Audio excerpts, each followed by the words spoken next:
and welcome to Meet the Author, a program that is brought to you by Quincy Access Television and the Thomas Crane Public Library. During this show, we will highlight authors and their work. Copies of their books are available for checkout at the Thomas Crane Public Library. Also, the library hosts book clubs for all ages, and you can find out more information about them if you visit the library's website, thomascranelibrary.org. So Kevin, welcome. Thank you very much, Joe. Nice to be here. I really appreciate it. It's a pleasure. Actually, you're no stranger to Quincy. You were born here. Absolutely. Many, many years ago. I won't tell you how many. Was born at the Quincy City Hospital. A few years ago. A few years ago, right. Yeah. Talk a little bit about your background, about yourself. Obviously, you were born here, and Yes. talk about your education, how you became an author. Interesting, quick, I'll summarize. Yeah. I actually loved writing when I was in college. Even going back to high school, I had the benefit of having two wonderful writing instructors who I was madly in love with. And, where'd you go to high school? I went to a place called Chauncey Hall School, which is a private school out in Okay. the Brookline area, and I went to Northeastern University. Okay. And I ended up had sort of a diverse background, even though I was involved in business and I have a Bachelor of Science in Management. I also have a minor in music and a minor in psychology and English. So I really enjoyed that. Went on to very, very quickly spend some time in the service. After that, when I get out, I ended up got an MBA, and I ended up working for a business that was actually owned by one of my relatives, strange as it sounds, which I really didn't want to do, but I ended up doing it anyway. And Any relation to 30 years later, I was retired as the president. Is that right? Yes, yeah. The Simmons Plumbing Company? Is that Yes, that's correct. Oh, it is? Okay. Yes, All right. yeah. I didn't Great, realize great that. place. Loved it. Loved the people. It just got to the point where I love interacting with people. I love the selling. I love working with the employees. And we were getting to the point, strange as this may sound, we were getting to the point where we're big enough where I was spending more time in budget meetings and analytics than I was in terms of the things that I loved, interacting with people. Okay. So God has been good to me, and I was also traveling a lot. Near the end of the career, it was like 3 weeks a month, and kids had grown up enough so they were moving out, and so my wife said, well, maybe we ought to think about a change. And I say we certainly didn't retire rich and famous, but had a comfortable enough settlement that I decided I would probably move away from that and do something else. I had always enjoyed sports. Decided I was going to ski the Alps and break 80 at golf. Very quickly, 10 days immediately after I left the company, retired if you will, semi-retired, Yeah. I fractured a disc in my back. Okay. And my athletic endeavors sort of had a back seat for a while. Right. And when I was recovering, my wife came to me and jokingly, as I popped a Percocet and a Flexeril, said, you always joked about wanting to write something. Yeah. You haven't written since college. She threw the laptop, not literally, but threw the laptop at me and said, why don't you give it a shot? And I did. And the first thing I wrote was hideous, and it was not particularly good. It was actually going to be a business book, not a business novel. Yeah. And it didn't really make it. And I sat down and I started writing something else, which has never been published, called When Summer Ends. I was down the Cape. And it met with some approval, and not great enthusiasm. But some of the people I gave it to kind of liked it. Long story, move ahead. I had the good fortune to find an agent, which is kind of tough early on, and we got it inside a couple of small publishing houses and some imprints, but never really made it. Long story short, it ended up being written to a screenplay, which has never been published or sold. Really? No. Okay. Yeah, by a gentleman named Barry Brodsky, who's an award-winning screenwriter Yeah. and teaches over at Lesley University. Oh. And so, without boring you with all the details, I started writing other things, and it took me almost 5.5 years, but I finally found a publisher Yep. in New York, small one, who was willing to take a chance, and I published my first novel back, I want to say, it was 2011. Okay. And So pretty from there, recent, actually. Pardon me? Only 5 years ago. Absolutely, yeah. I've been writing off and on probably for 10 to 12 years now. Okay. But it took a long time. I went back to courses. I ended up teaching, as a matter of fact, at Massasoit Community College, Oh. and I still do off and on creative writing. So I had to go back, pretty much re-educate myself. Right. To the actual, it's one thing to sit down and write a business letter or write an article for a newspaper or a letter. It's another thing to write a novel. Yeah. 4 books later, Yep. you're doing very well. Well, thank you very much. Yeah. It's been a lot of fun. What is your inspiration? You know, what is your muse, if you will? What are your themes? Actually, I discovered as I sat down when I was doing the business book, and it always both my wife and my children always kind of chuckle at this. When I sat down to write, and I really got involved with something serious, I discovered I could have, believe it or not, had a bent towards the romantic, and throw in a thriller aspect of it, if you will. And one of the things I loved reading thrillers as I was younger and growing up. God, I read all the original James Bond, and Ludlums, and Clancy's, and all those.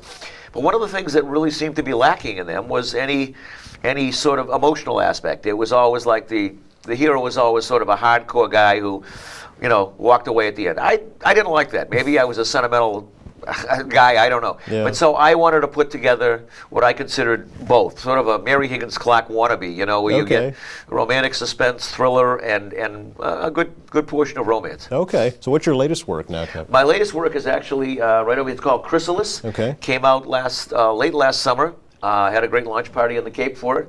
It is again a romantic thriller. Actually, you'd classify it almost as young adult. My hero is 19, a college student, and my heroine is 17 when it starts, a senior in high school. And it actually takes place. The interesting thing is it takes place over the summer of 9/11.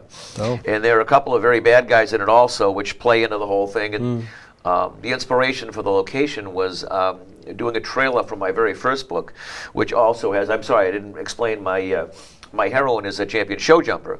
And we had done a trailer for the first book that I wrote called Rite of Passage.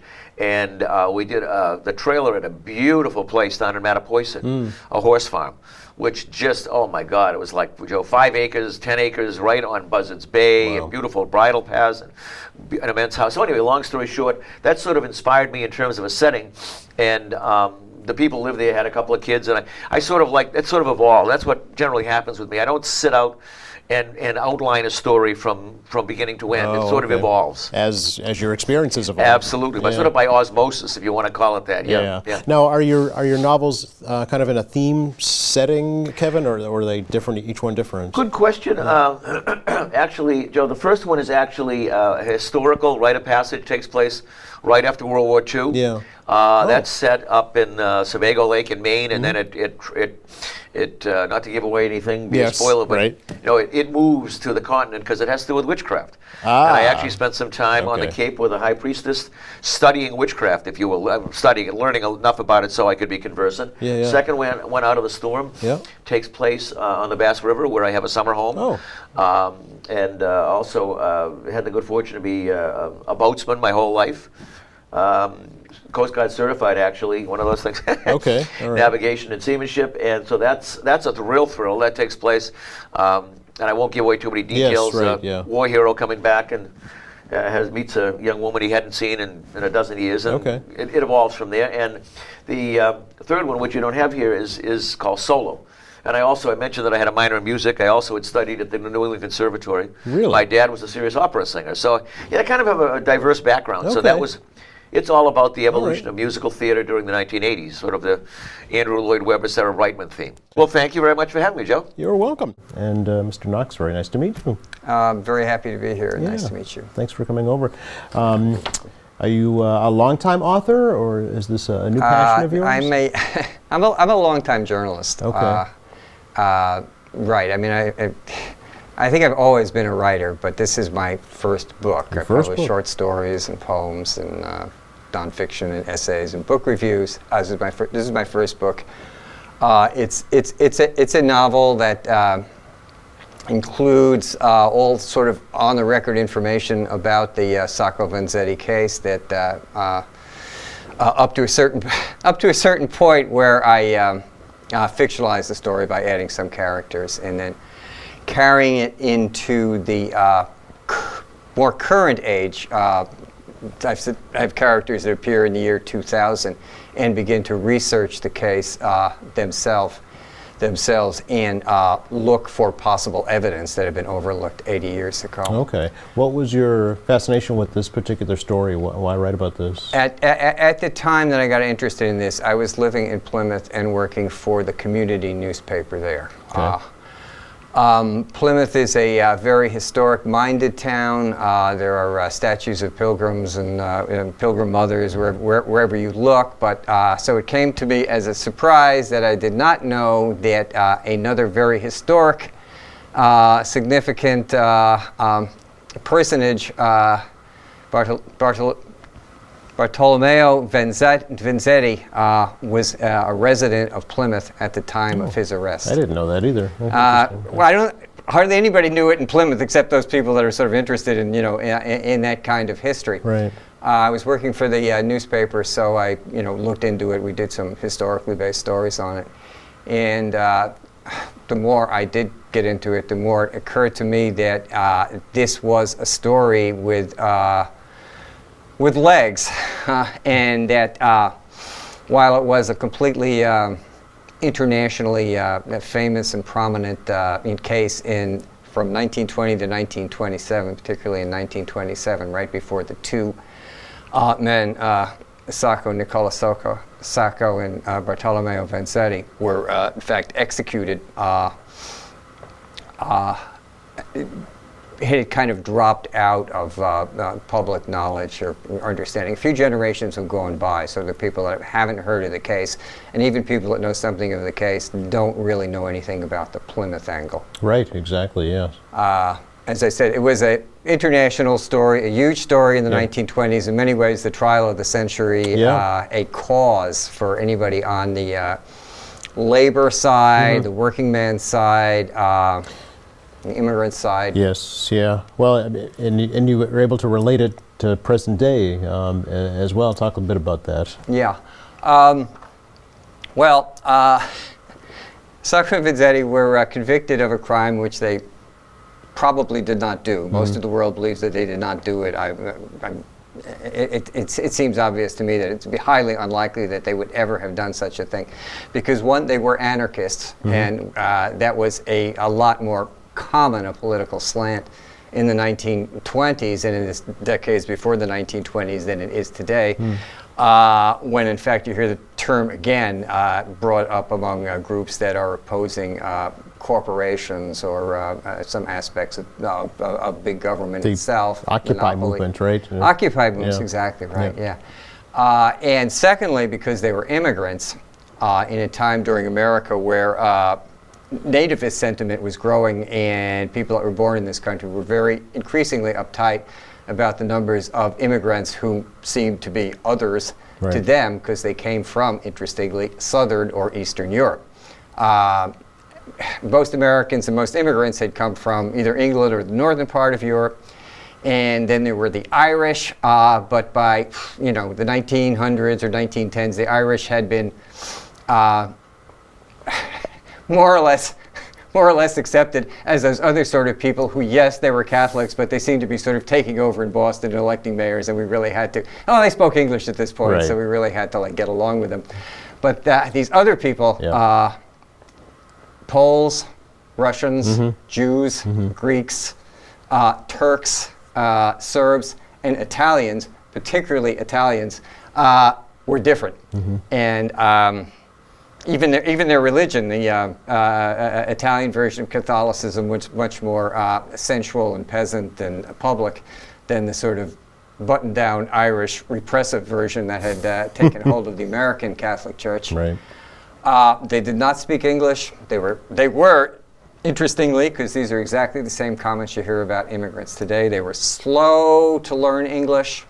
They were reluctant to give up their own cultural and background and their affinities. They hung around in their own groups. They didn't want to meet or learn from ordinary, regular Americans. They could not be good workers. They did not want to stay around and become citizens. They would go back and forth between their countries, such as the way Mexicans and Central Americans will go back and forth today. So is the book aimed at the particular Sacco and Vanzetti trial, or is it a broader look at immigration during that time? Oh, no, it does. It looks at the trial and Okay. the case itself. The case goes on for 7 years after, They were accused after of the trial. murdering a guard, right? A bank guard? No, they were accused of murder and robbery of a shoe factory payroll Oh, okay. in Braintree Yes, Square. This is yeah. a very, very local story. Yes. It's just part of my interest in it. Right, This right. is our history. Yeah. In Quincy, in Plymouth, in Dedham, in Boston. What was undoubtedly a professional gang of robbers staked out the factory, Slater Moral Factory, shoe factory in Braintree Square. They knew when the payroll was going to be delivered. Two guys, the paymaster and his guard, walked down the street carrying it. They've been hanging out. They have a car pulled up at one end. Two guys are like looking out down from the bridge over in the water. As soon as these guys pass in, they turn around, shoot them dead. The car comes down, picks them up. They pick up the money. They get out of town. The state police chief looks at this and says, "This is a professional job." I mean, and later there is somebody who confesses that he was part of it, though it wasn't his idea, and it was done by this gang of bank robbers that were based in Providence, Rhode Island. Okay. Nevertheless, Yep. the local police, and for various reasons, I don't know how much detail I could possibly get in these. Well, we don't want to give in away these- too much. in these 10 minutes. Right. Well, this is sort of all on the record. It's the police chief of Bridgewater who has a theory that job was committed by anarchists, Okay. because there was an anarchist in his town in Bridgewater, and then So it 2 must miles be- later, 2 miles later in the woods somewhere in Bridgewater, Yeah. the actual getaway car from the Braintree job was abandoned. Okay. So that's 2 miles away, but that's close enough for him to say this is probably anarchist. So he sets a trap, because there's another anarchist comes into town, leaves his car to be fixed in Bridgewater. This is all a remarkable set of coincidences that are all historically on the record. Okay. Nobody disputes them. Leaves his car and says, when somebody comes to pick up the car, he tells the local mechanic, "You call the police." Lo and behold, a week or so later, 4 guys show up to look for the car. One of them is the anarchist, whose in fact car it is, and who in fact is probably a dangerous character. Right. 2 other people, and Sacco and Vanzetti, who certainly have been anarchists, but have had nothing to do with Okay. this particularly robbery or something.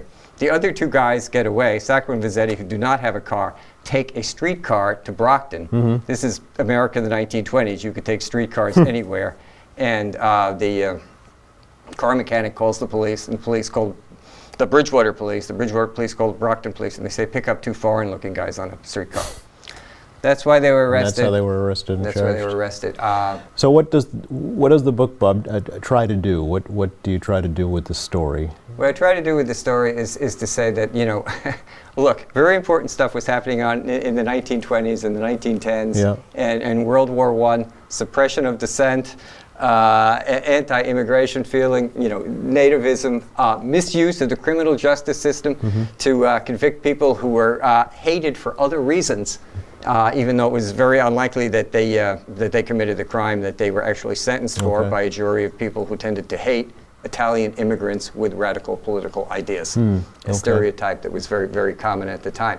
And look, here we are in the 20th century. I have a guy looking for evidence that would exonerate Vanzetti, and we're in the 1920s, and there are new immigrants in America. Americans are uptight about certain immigrants. They don't speak English. They're brown.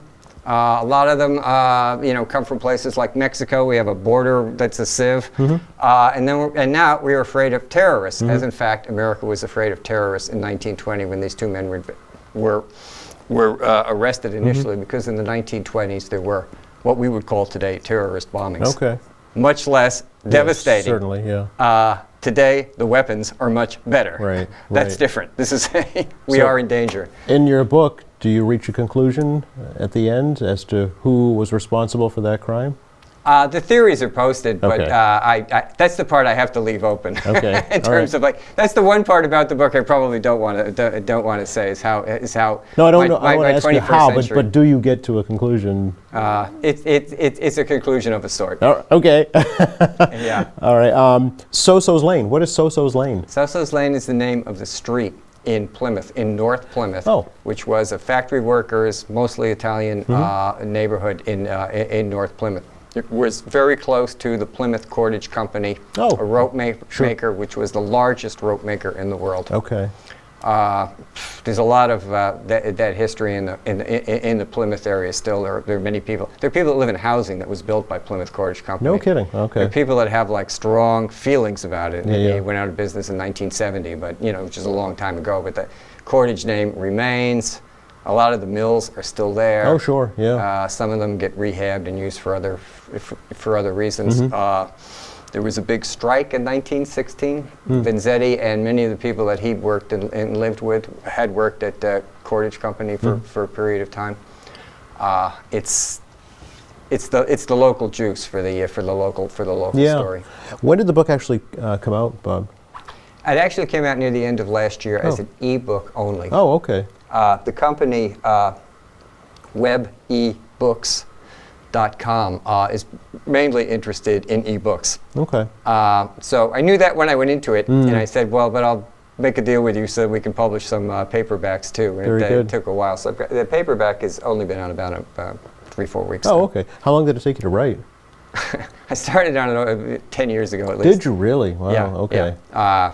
So it was an off and on project for you. Yeah, Yeah. right. Well, I basically learned how to do it in the course of doing it. I see. I mean, obviously it got long and it got complicated. And I dealt with some agents. I got some good advice from them. I said, well, this book isn't going to work unless you can do this or do that and stuff. And I said, I worked on doing this or that.